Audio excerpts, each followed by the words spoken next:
Spread the word. The JCPenney Friends and Family Sale is back. And this week, we're passing the savings on to you. Use your extra 30% off coupon to prep your home and style your family for Easter. That's extra savings on top of our great low prices. Plus, share your coupon with everyone you know and love. It's always better when we save together. JCPenney. Make everybody count. Offer valid 3/11 through 3/17. Exclusions apply. See store or jcp.com for details.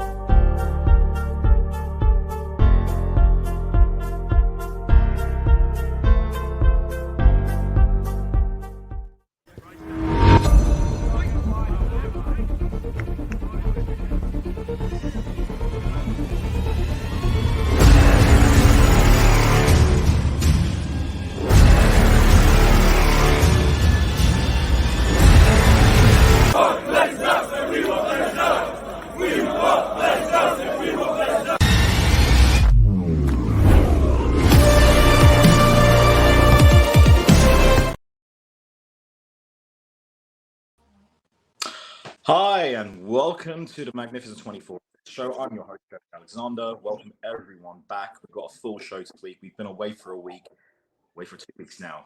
Basically just covering, we want to cover the Bayern Munich game, obviously the Burnley game, and we'll talk about injuries and the current squad situations. So further ado, I want to welcome our guest speakers today and regular hosts, Neil, Xander, Greg, and Devin. So if everyone, please introduce yourself. Well, most everyone knows you from Twitter Spaces anyway. So I want to go straight in. Apologies, guys. I want to go straight into things. And one of the things I want to go straight into is basically the Bayern Munich game. So I'm going to go straight over to Devin and find out his thoughts on what he felt was good, positives within that game. Yeah, so it's kind of hard to look for any positives when you lose like that. Downside is that we showed that we could score 4 goals away from home.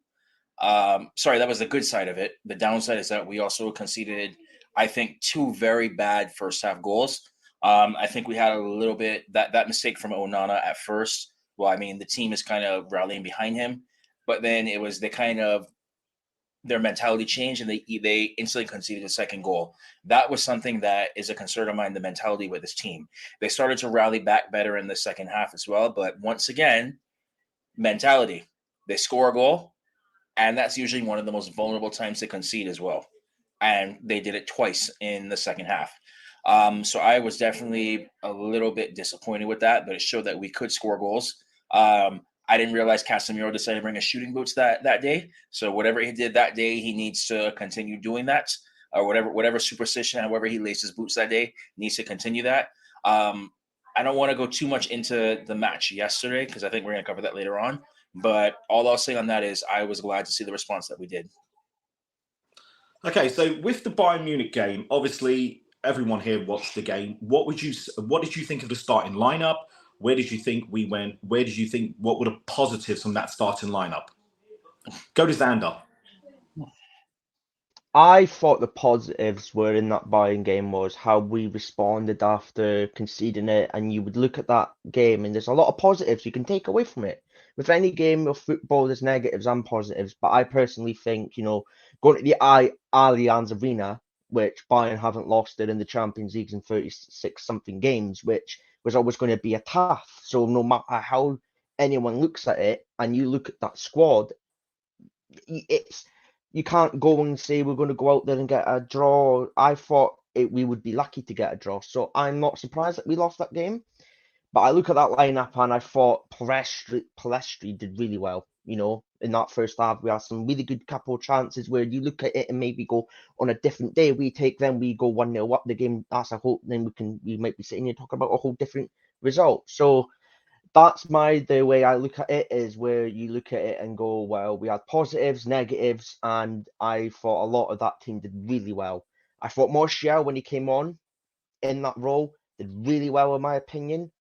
Thought, he was doing his job, know what he was doing. So, and like Devin said, Casemiro got his shooting boots and Højlund got his first goal, which is, a good for anyone, but, a lot of negatives as well. But I take a lot more positives out of that game, Jody, than I do negatives. And no matter any way you look at it, it is a bit 50-50 in my opinion. So Okay, I want to go bring this question obviously to Greg. I mean, there's a lot of social.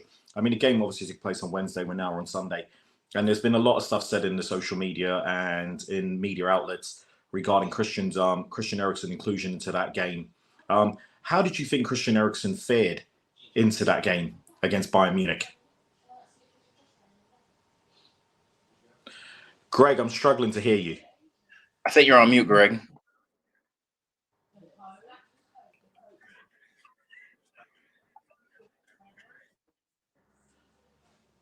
Very quiet, Greg.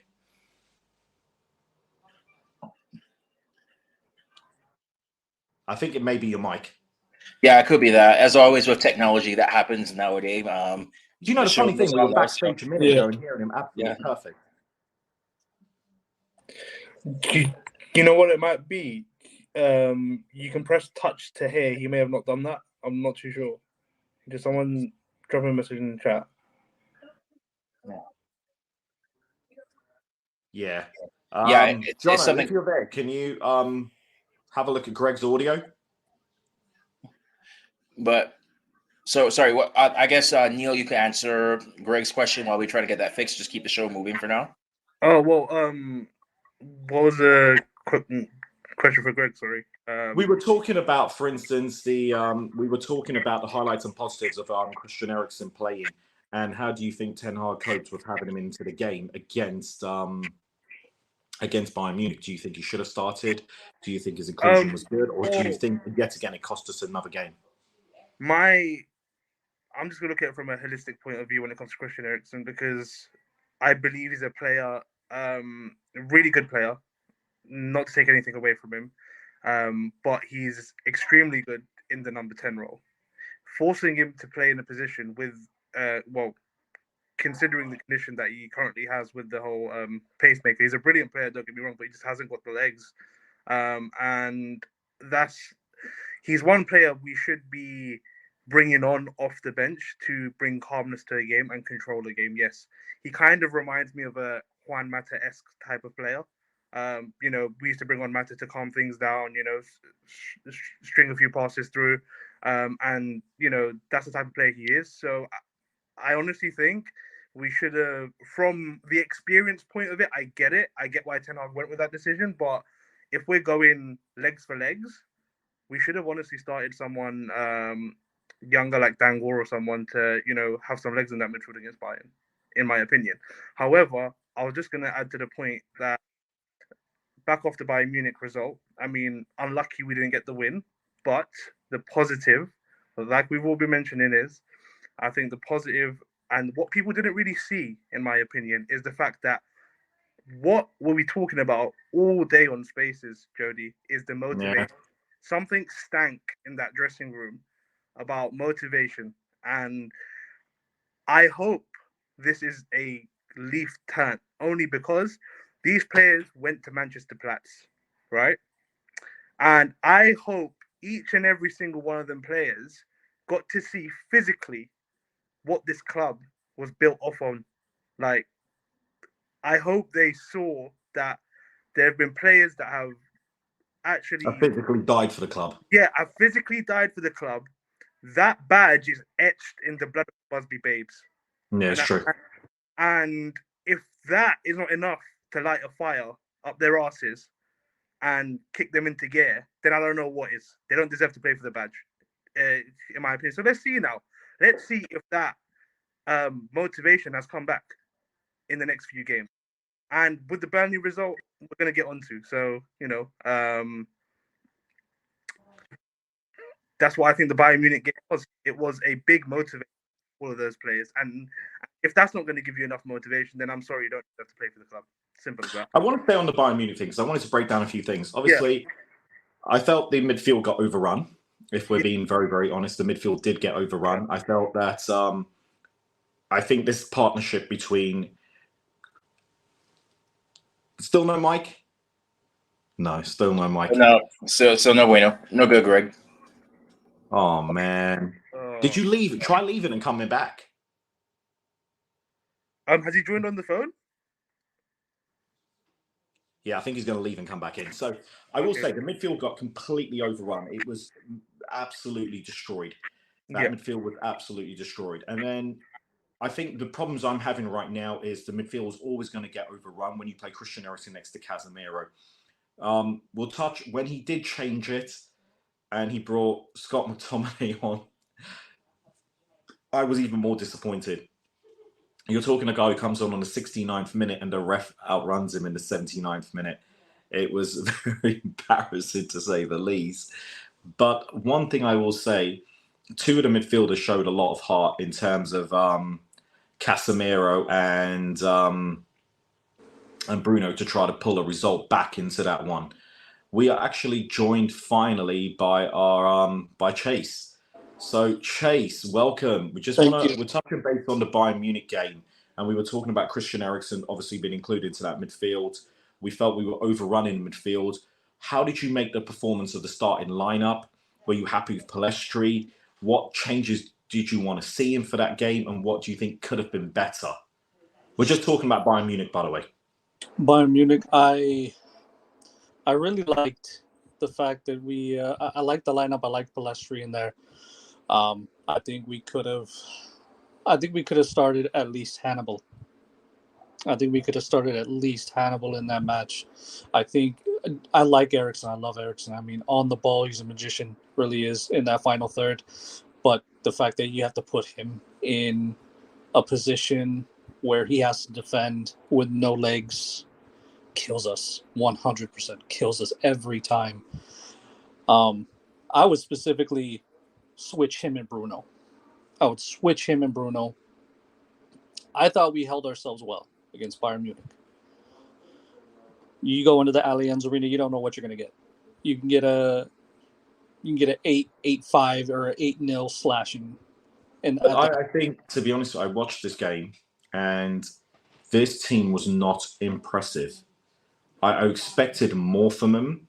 And I think Man United, even with a mediocre performance, matched them. People say, it was a training game for Bayern. They could have hit 7 or 8. I actually don't think they could have. I think they're slowly growing into this game. I think you take out all Man United's current injuries, you put a full team of Man United at Ten Hag's disposal. I don't think Man United lose that game. I think that we were very lucky that Bayern was very rusty. I think if we had played them later on in the season, like towards match day 6 in Champions League, things like that, once Bayern started getting the groove, it could have been worse. But that's also, then again, by then we also may have had some of our off the field issues resolved and injuries coming back. But I can tell you that if it was later on, we had the squad and the available players that we had last week, that scoreline, I believe, would have been worse. Yeah. To be fair to that one, though, the only two people that were dangerous that I looked at Bayern Munich was Sane and Musiala. Those were the only two that looked dangerous to me. Greg, are you back? Yeah. Can you guys hear me now? Yeah. Oh my God, it's a miracle. All right. I'm glad that we've resolved this issue. So yes, let's continue. Don't mind me. What's with the mic? I think that's as good Yeah, as we're going to get. that's the only way I can do this right now. It works. Let's just run with it for now. I got no choice. You're not going to live this down. We were talking about the Man United Bayern Munich game and of being overrun in the midfield, the best lineup selection. We're talking about the lineup selection. We're talking about, was the midfield right? Did you think we started well? How did we play? Obviously, I thought we played well up until the mistake by Onana, but that happened, to be fair. We've seen it happen to many of goalkeepers at Man United, whether it's David De Gea, Peter Schmeichel, Edward van der Sar. Sometimes people have very short memories of when this stuff happens to great goalkeepers. Oh, yeah. I've seen this happen to Peter Schmeichel, and he was one of the greats. My question to you, obviously, because I couldn't get to you earlier, where did United go? Where do you think they went wrong against Bayern? Or do you think they got the tactics initially right? Honestly, I mean, this has been a bit of a recurring theme with us for like the last 3 games. The first 20 minutes in each of these matches has been a situation where we've shown a sense of dominance, that we look like we're going to do something productive with the ball. But because we may not necessarily get a breakthrough, frustration seems to set in very quickly, and then that just allows the other team to grow, and we tend to concede a goal around that time. That is exactly what happened at Bayern Munich, and that is a place where you cannot afford to switch off. Because the kind of players that they have, the likes of Leroy Sané, Serge Gnabry, Thomas Muller, Jamal Musiala, those guys will punish you on a good day. And as you can see, Onana making that mistake may have made heads drop a little bit, but they still showed that semblance of fight to be able to concede, to get the 3 goals, make that go a lot closer as possible. In the end, I think it's a matter of being able to be consistent, to show the same measure of energy from minute 1 to 90, and to basically just kind of keep your concentration throughout most of that game. That's where Bayern Munich has to speak, because they're a very well-drilled team, and most of those players, no one can really afford to drop off, because they're going to get something. They're going to get either a talking to, or they may not see the next game. And I think Ten Hag is trying to instill that level of ruthlessness with Manchester United. And I know Jody's laughing right now because he can't believe I still have this mic in my hand. But like I said, and Neil knows what I'm laughing at as well, and it's the worst part right now because we're both laughing at the same. Oh Lord. Okay, all right. Well, that's an inside joke. If I could just touch on the Christian Eriksen thing for a moment, I think with Christian Eriksen, we know what he brings to the team. We know that he's a quality passer. He's good at linking the plays together. But as regards asking him to press, he's not a presser. He's not the kind of person that you're going to see put pressure on an opposing player to get the ball off of them. He's more that kind of player you need if you want to play a more possession-based game. He'd be able to link the plays a lot better. To ask him to put pressure on someone, to ask him to put in a tackle, that's not his thing.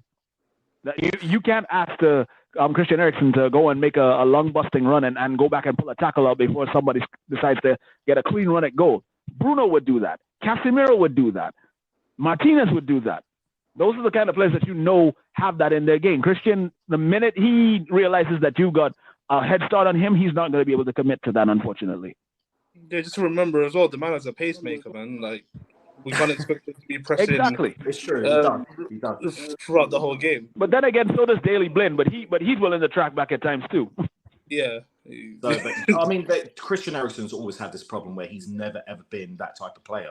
He's always been more of a player. Number 10. He's amazing on the ball, and you had players around him that did that work. Now, I want to go into our next signing him, but they're expecting him to be something different, that's where I have an issue. So I want to go into our next game, which was obviously Burnley yesterday. And obviously, Neil, if you could just run me through the lineups for yesterday and see what you think. Run us through the lineups. The lineups. Sorry, I'll read it out quickly. Yeah, we had Onana in goal, Reguilon at left back, Jonny Evans, Victor Lindelof, and Diego Dalot. Then we had a midfield 4. And from the looks of things, it looked like it almost played in a diamond, then switched to a 4-2-2-2.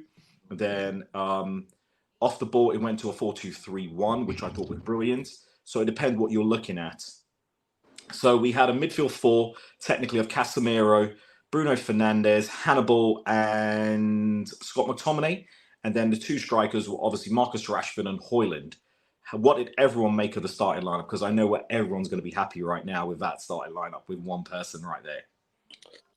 Devin, I know you've got to go in a second, so I want to hear your thoughts first and foremost. All right, yeah, so I was definitely a little bit shocked when I saw Jonny Evans included on that. I know I probably was not the only one who thought so, but I can tell you he proved me wrong. And I have to admit where I was wrong, because my first thought was, oh God, last time we saw him like in a starting 11, he got relegated. And with his age, I thought, oh God, this is gonna be bad. What a difference he made. What a difference he made. The man played a pass that I respect Bruno Fernandes to make to score for that assist.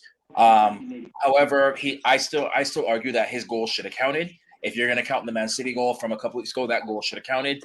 That's probably a discussion we might get into a little bit later on. Hannibal, conversation for another day. I thought was absolutely brilliant. That is what I want to see when I see a youngster coming in. Take your chance. Do it well. Disappointed. I was a little bit disappointed with the effort that I saw from McTominay and Rashford. I don't know what is going on with Marcus Rashford. At first, I was thinking, I don't know if it was a tactic thing that Ten Hag wanted him to save his legs or what. I can't figure it out. And just to pour salt in the wound, unfortunately, yesterday he even got into an accident after the game. So I hope whatever is going on in his life right now that he gets sorted out and gets back to the player that we know that he can be. And I think the only reason why we're so hard on him, especially over everybody else, is because we all know what he's capable of, and he's nowhere near it right now. Something is going on, and it needs to get resolved to get him back to where he was. But above all else, it was not a beautiful game, I guess you could say. But you know what? Sometimes you got to win ugly. Sometimes smash and grab is all you need, because we were in a funk. We needed to get out of it, and what better place to do it than get 3 points away from home? Okay, brilliant. Xander, let's get your take on Burnley.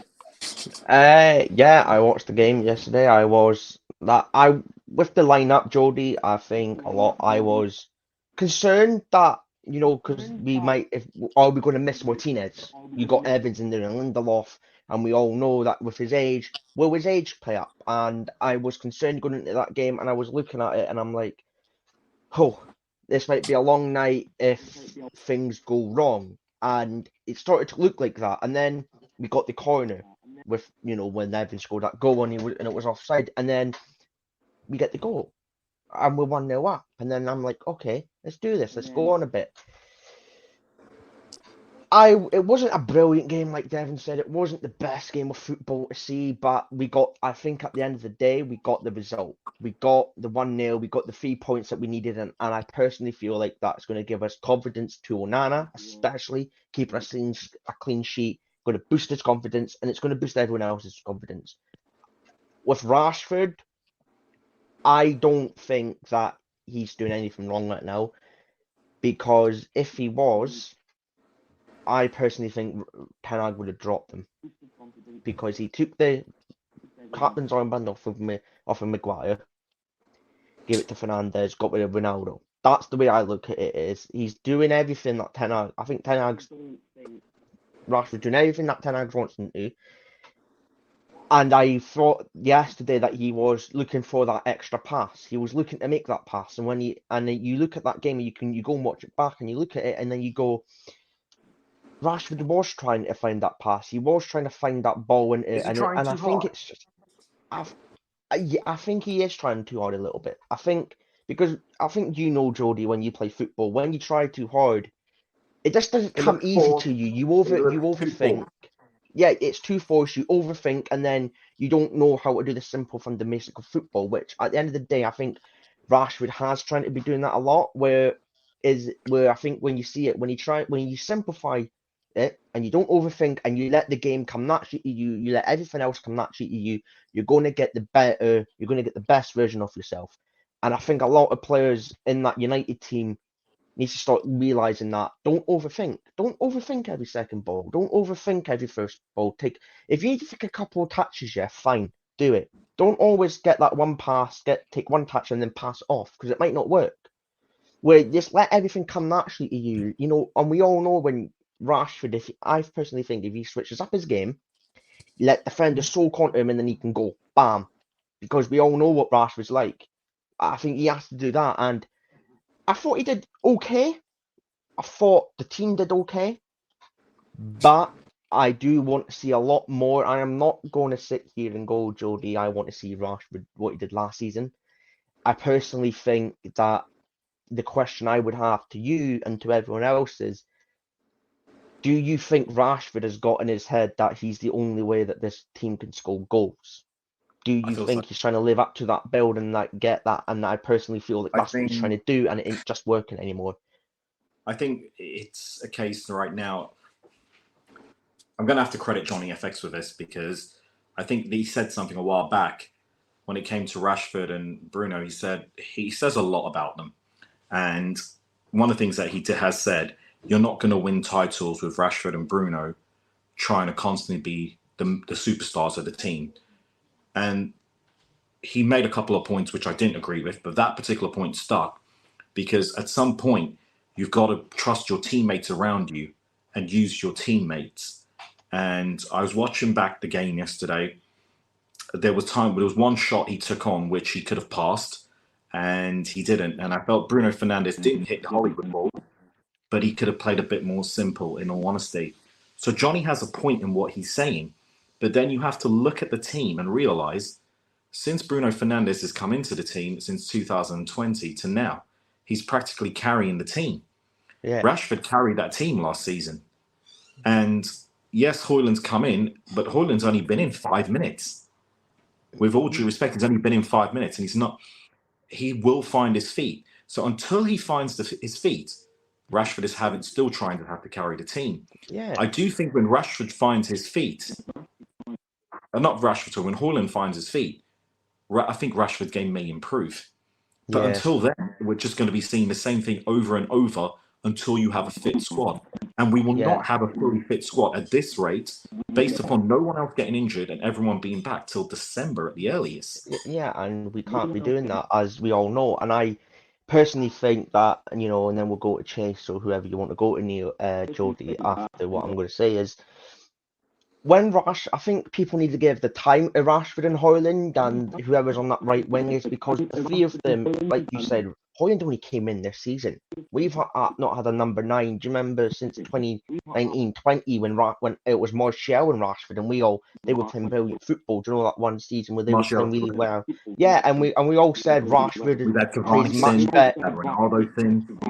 Yeah, and I always said Rashford plays much better with a number 9 up there that knows what he does, because he can lay off that pass and he can do what he needs to do. And I think you give Rashford and Højlund that lifetime, we're going to see a whole different Rashford. And I think you'll see his game improve because they will find each other's runs a lot better. They will get the confidence better. And then it's that final piece to that project. You've got the goalkeeper, you've got that do you know what I mean? You've got all these pieces in the midfield.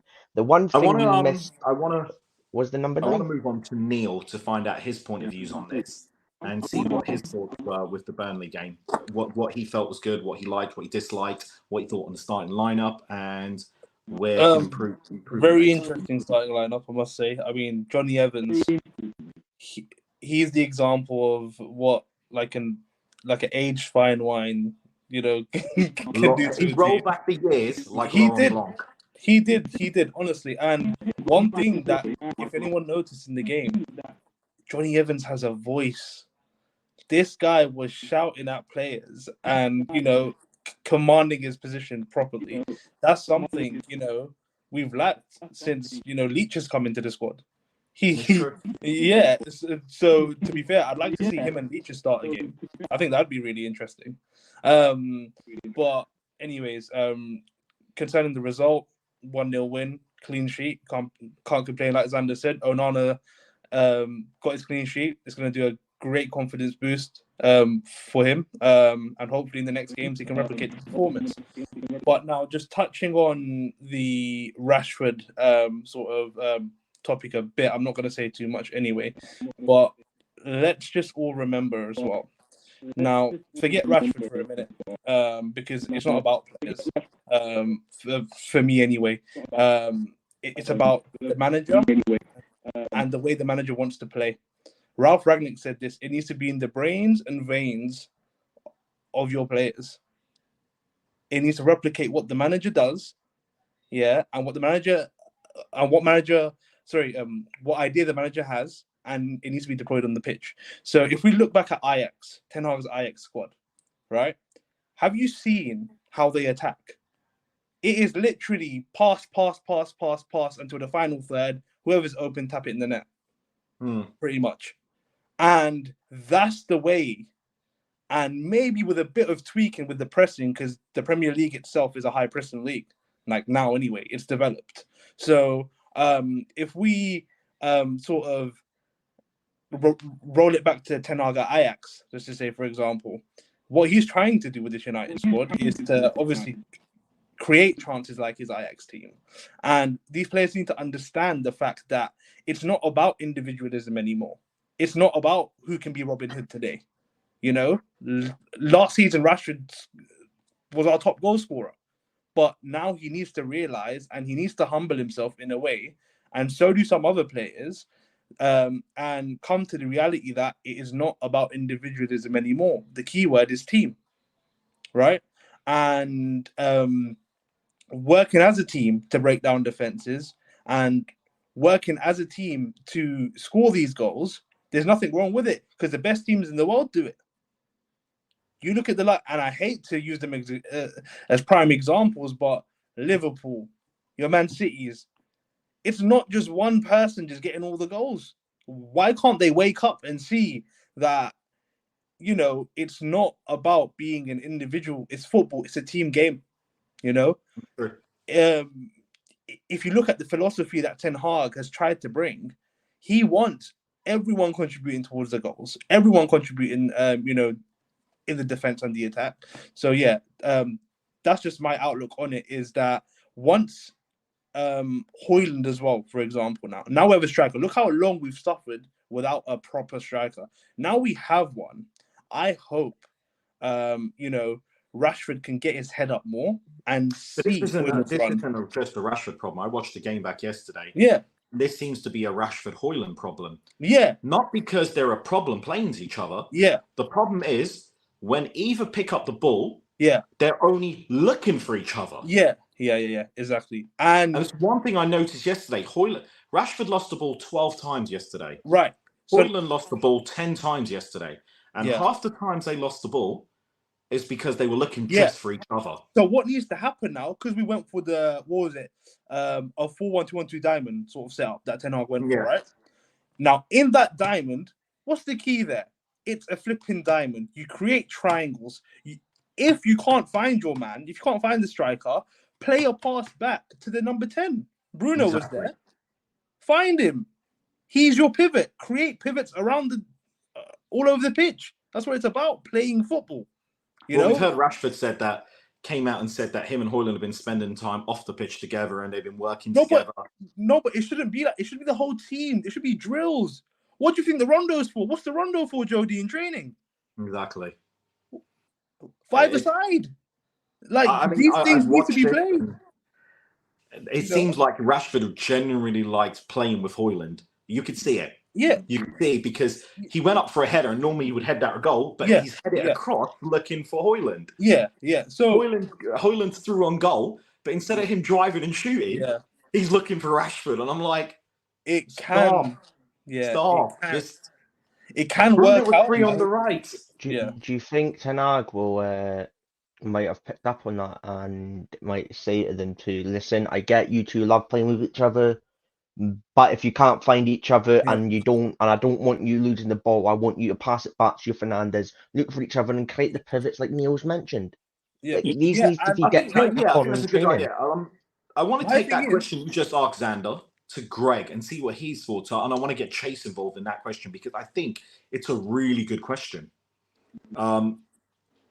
How do you get the team to play as a team in that Burnley game? Because there was positives in it. Yeah. I think it's down to basically the scenarios that are put in place. You saw the difference between how Burnley played against us compared to how we were running at them. Greg, you're very more of a chemistry that was basically. Hold up. How about now? A little better. So, all right. So the whole thing is that you look at the way Burnley played us compared to the way that we played them. Greg, there was more chemistry. Yeah, Greg, we what? barely hear it. It's gone, crazy. bro. It's crazy. Are you serious right now? Go to your phone. Yeah, switch to your phone, mate. Now. All right, hold on.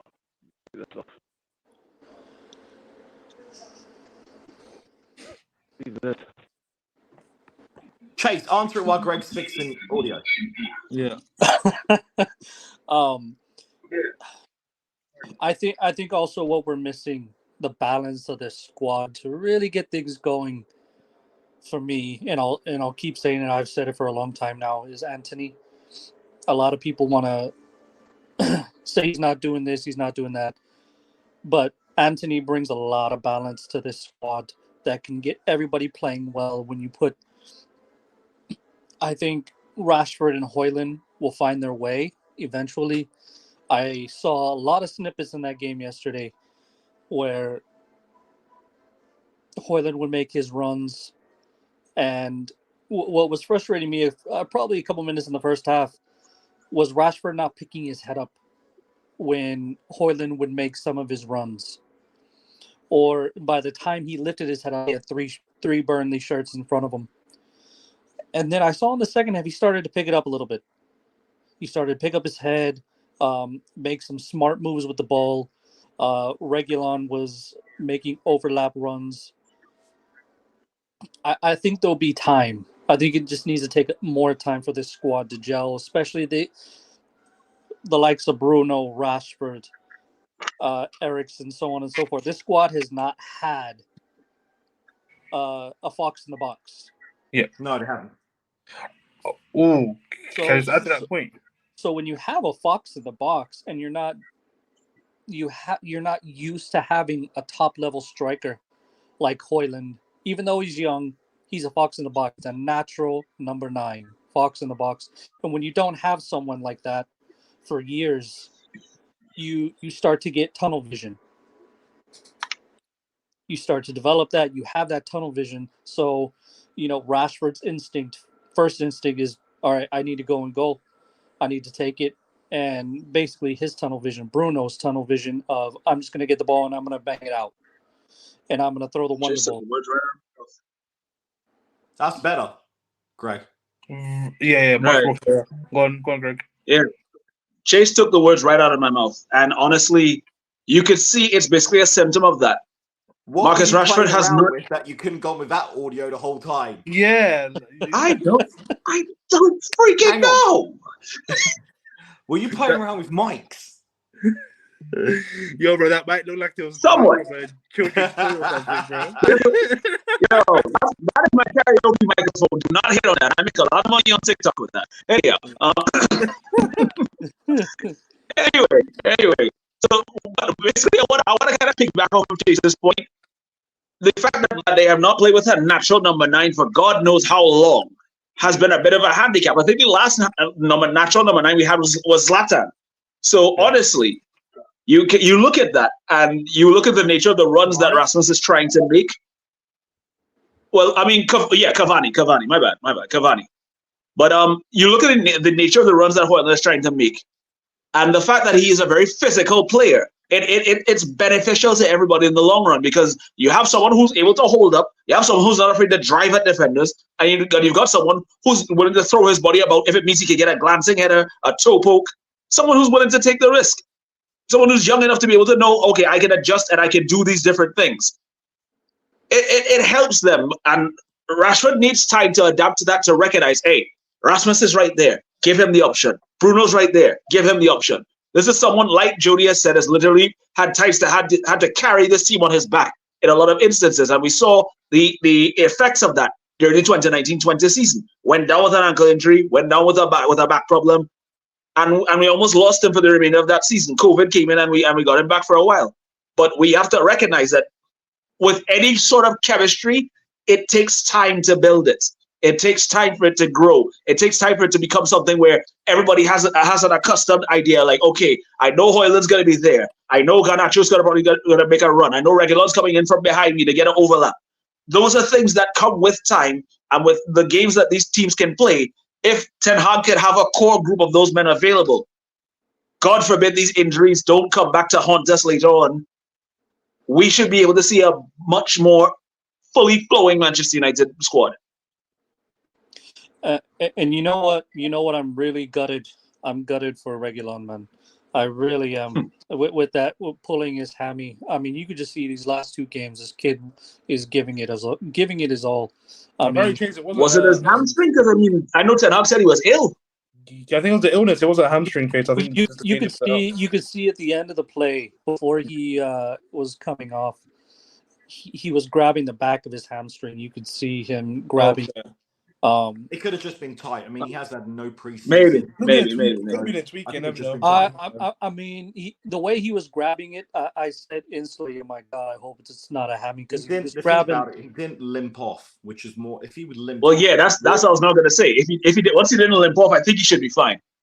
If he, probably felt it. I hope it's not. I just hope it's not as bad as I thought. So as we're talking about squad, as we're talking about now, I want to move on to squad and injuries because we know we've had squad and injury problems right now. I'll run through our list of injured players right now. I know Heaton's back in training. Obviously, we'll look at the fullback situation.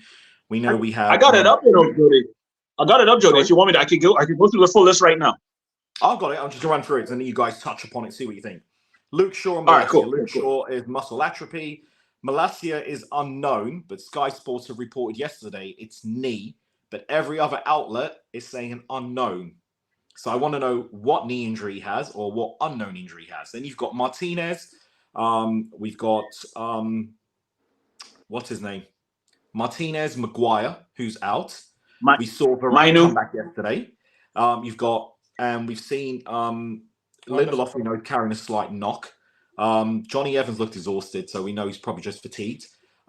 You've got Aaron Wan-Bissaka, who's fully out for this, fully out till the end of November with a torn hamstring, grade 1 tear or grade 2 tear, I believe, on his hammies. So he's out for a while. Then you go into the midfield and the forward line. Now, I want to go straight to the forward line before I go into the midfield because it looks like the midfield injuries are coming back.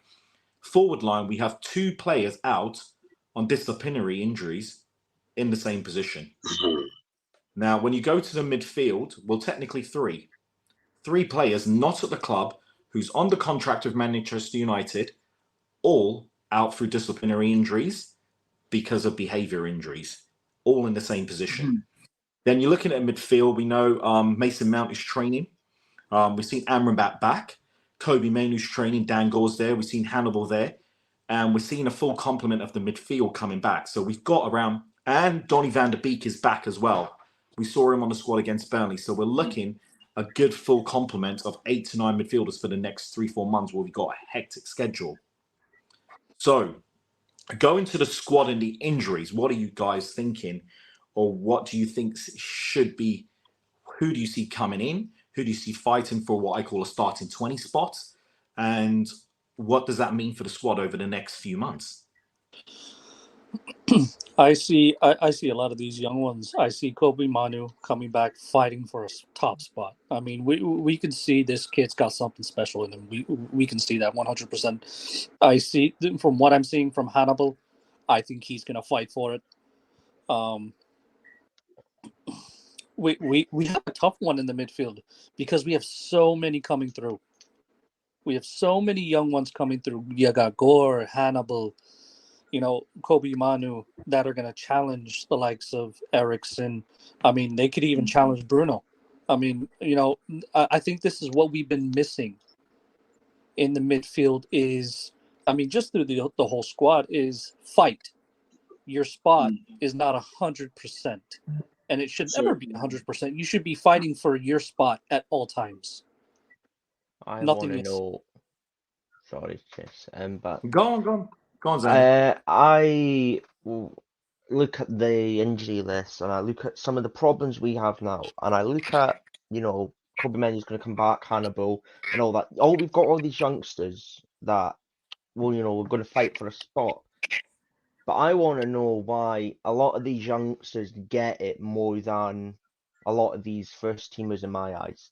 They don't understand. They always give 110%, these youngsters do. Whereas look at some first teamers and they don't do it. They don't give that 110% that you want day in, day out. And I want every player on that team that plays for United to leave that pitch sweating, tired, and do you know what I mean? And they don't know that, because there's a saying: if you don't leave a boxing ring or a football pitch tired and you've still got energy, as you've not done something right at the end of the day. And I feel like a lot of these youngsters get it more than the first teamers. So I would, if you want to look at it and go, this is the way I'm looking at it, is I would start the Kobe Mainoo's when he comes back and your Hannibals and your Palestri's over certain players, just so they can get that and go, this is what's going to happen if you don't give me the performance that I want you to do. That's the way I look at this squad problems. Injuries happens at any football club, Jody. You get these injury cases a lot, but we get them a lot more than others. And you have to blame that on, do we not look into a lot of these players' medical backgrounds a lot? Or that's the way I look at it. I think Ten Hag will know that. But you know, it happens at any football club. But like you said, we've got a lot of our first teamers out that you would expect to start right now. Well, Gary in Driscoll Dubai. started work on last Monday. On Monday gone. Yeah, we've got that doctor coming in, but Gary Driscoll started work.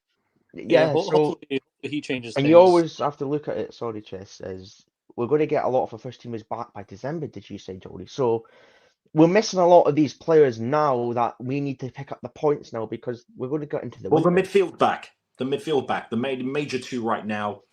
The major two right now is obviously the three fullbacks, which is the Malaysia, Shaw, and obviously Aaron Wan-Bissaka. You look in November, December. My fear is how much longer can we push Shaw? That is my fear in this, and I mean to be completely honest and fair to Shaw, I mean he's lucky to even be walking, let alone playing again with that injury. I mean, some people that have that injury never recuperate the way he did. It's amazing that he's been able to come back. But my fear is how much longer can we push him? It's so true. Greg, what's your thoughts? More or less, I think if we're going to take any precautions, the coming cup games, rotation is necessary because we cannot go out there and put a bunch of players who probably just played a Champions League game, then a Premier League game, and then put them in a Carabao Cup match. So I would like to see more of Hannibal, more of Mainu, more of Malacia or whosoever we put in the left back spot.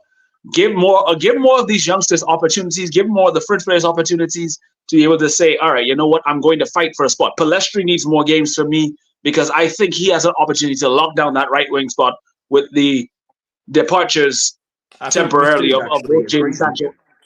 Masood Masood's actually agreeing with you yesterday. Hopefully Gary Driscoll in the job finally will make a difference. He was on the bench yesterday. That's actually, to be fair, it's brilliant. We get all these players back. It's going to be a lot better. To be fair. Jody, do you think he will make a difference, or do you think he's that I actually think there's one more problem missed? left at Manchester United. You fixed the head of sports medicine. I think there's one more problem left at Manchester United, which is the fitness coach. For me, Paolo Galdini needs to go. I think since his reign since 2018, since 2018 to 2023, in 5 years, we've seen more injuries at Manchester United than we've ever previously had. That tells me the fitness is an issue, which also goes down to nutrition and stuff like that. Ten Hag has fixed the nutrition because we've seen Luke Shaw, how much weight he's lost and how much things he's gained. But the fact is the fitness coach doing the right things and over pushing certain players and not looking at their body types, whether it's endomorph, ectomorph, and pushing them too much, and they're getting injured more. And this has been going on. He's been there since 2018, so this has to fall. Apart from medical team, you have to look at the fitness coach as well. Yeah, but because at the end of the day, you can, you as a fitness coach we don't know how much more fitness we could get out of these players, because if you're looking at it and the injuries are we pushing these players to the limits that you need to push them? Are we getting the capabilities out of them? Because I don't think we are when it comes to fitness. I don't think we're getting that. So you look at that last 5 years when I don't know how to pronounce his name, came in, since 2018 to now. I think this last season also was the first season Man United players played that amount of games in a while. Yeah, and also the World Cup and all that played into a factor. So that might be another reason why we got a lot of injuries, Jody, because we might not have been the only club. I think you've seen it last season where that World Cup and that in December was, we all know normally December is that business, where everything's crammed in because they're trying to get so many games in before the holidays and all that. So you will get the injuries. But we had that World Cup, and your players are going to get fatigued. And when you get fatigued, you're more likely to get more injuries. I think you know that, Jody, is your body gets fatigued, you're more vulnerable to picking up injuries because you've not been getting that rest period. I don't think you got that with the World Cup. So I think a lot of the bodies are trying to still adapt to having do you know what I mean? So we just have to wait and see. It basically goes back to what Rafael Varane said a little while back. The scheduling is ridiculous now. So you have players there who are playing too many games because you have the cup matches, then you have the international duties, be it friendlies, be it the Nations League, be it qualifiers for Euros or World Cup respectively.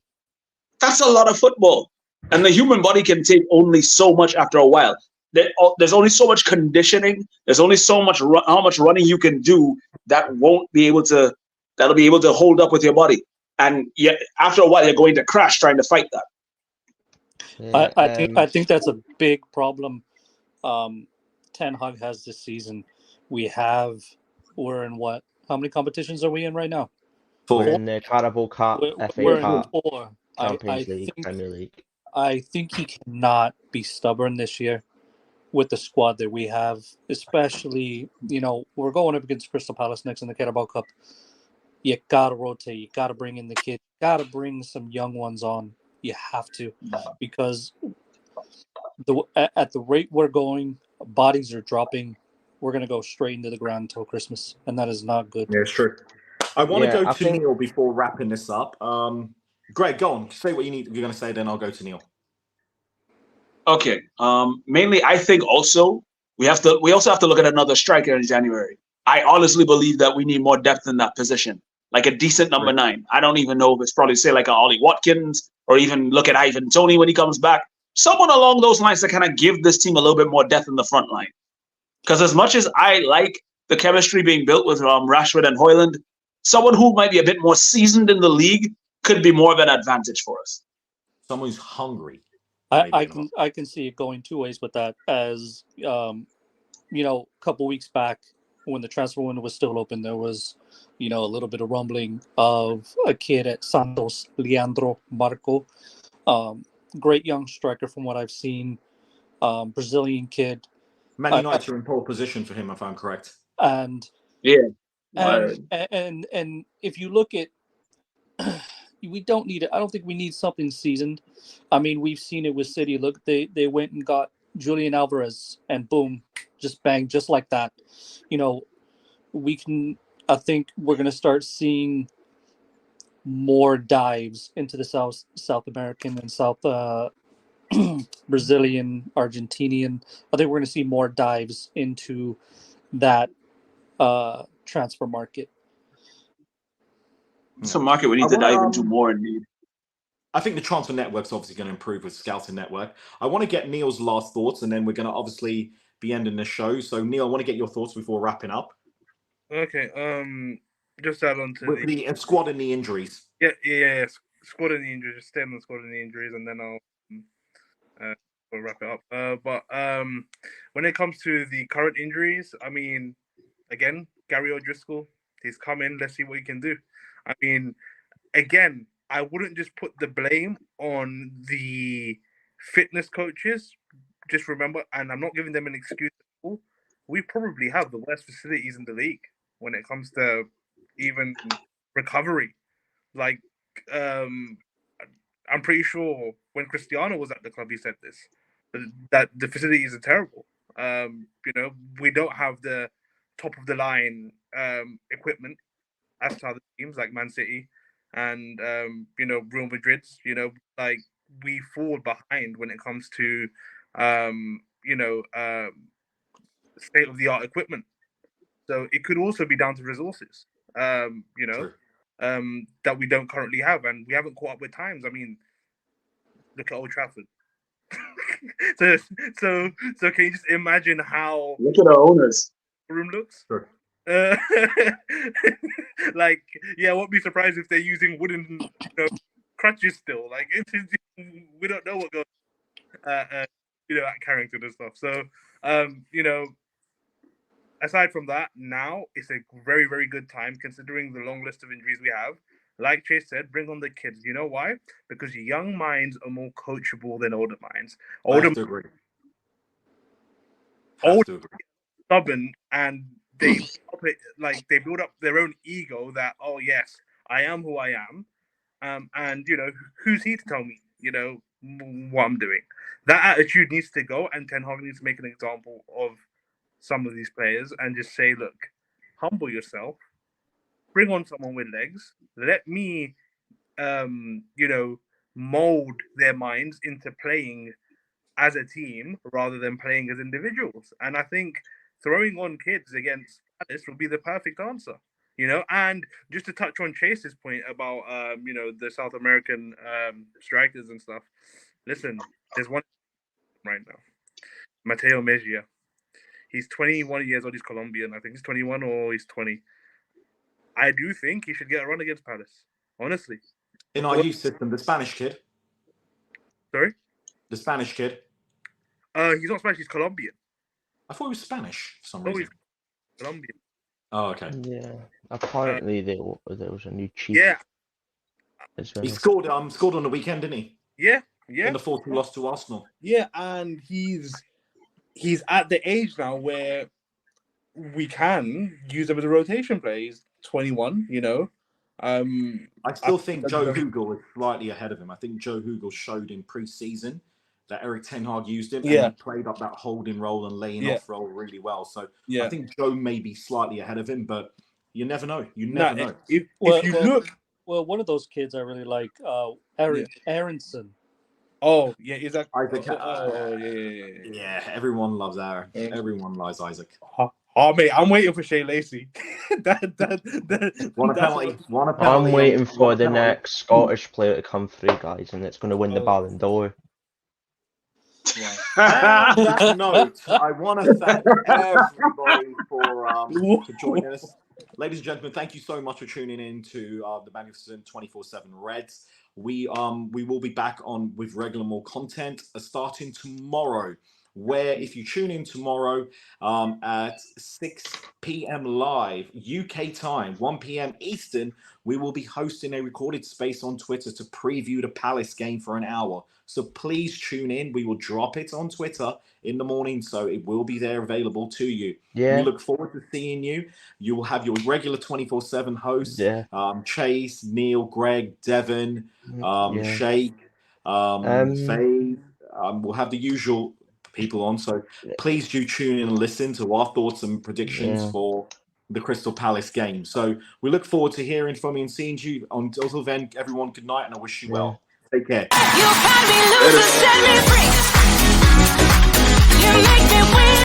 Sports Social Podcast Network.